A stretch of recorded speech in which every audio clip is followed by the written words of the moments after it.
Hello guys, breaking news. یونان کے ساحل کے قریب بدھ کو تارکین وطن کو یورپ لے جانے والی ایک کشتی ڈوبنے سے کم از کم 79 افراد ہلاک اور درجنوں لاپتہ ہو گئے ہیں۔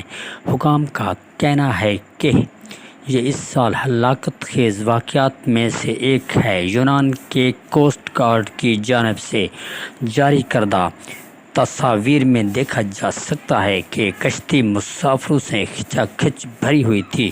اس میں سوار افراد کی کل تعداد کا بھی علم نہیں۔ حکام کے مطابق اب تک 104 لوگوں کو زندہ بچایا جا چکا ہے، جبکہ لاپتہ افراد کی تلاش جاری ہے۔ اب تک کی بریکنگ نیوز یہ ہے۔